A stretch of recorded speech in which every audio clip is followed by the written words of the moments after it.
ሁሉም በኢትዮጵያ ውስጥ ያሉ የእምነት ተቋማት እና ሃይማኖቶች ዋነኛ ዓላማቸው የሰው ልጅና ፈጣሪን ማገናኘት ማስተሳሰር ቢሆንም በዓለማዊ ህይወት የተቃና እንዲሆን የማህበረሰብ እና አጠቃላይ ግንኙነት የተሻለ እንዲሆን በማድረግ በኩል የማይተካ ሚና እንዳላቸው እናውቃለን።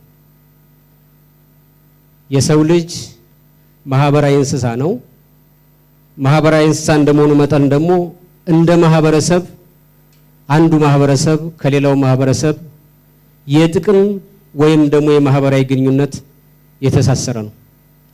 ይሄ ግንኙነት በአብዛኛው ጥቅምና ከመብቶች ጋር የተያያዘ እንደመሆኑ መጠን ሁሉ ጊዜ ላይስማማ ይችላል፣ ሁሉ ጊዜ መቻቻልን ላይፈጥር ይችላል። የመቻቻልና የትክክለኛ ህጋዊና የሰላም መንገድን ተከትለው እንዲሄዱ የሚያደርጉት በህብረተሰባችን ውስጥ ያለው የግብረ ገብነትና የሥነ ሥርዓት ህግጋት ናቸው።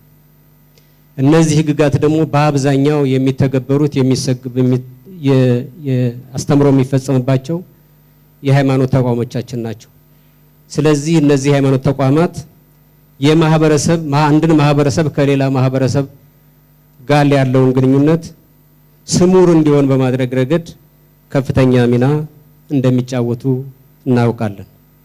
በተግባርም እየኖርንበት ነው። የህዝብና የመንግስት ግንኙነትንም እንደዚሁ በማሳለጥ በኩል ሚናቸው ትልቅ እንደሆነ እናውቃለን።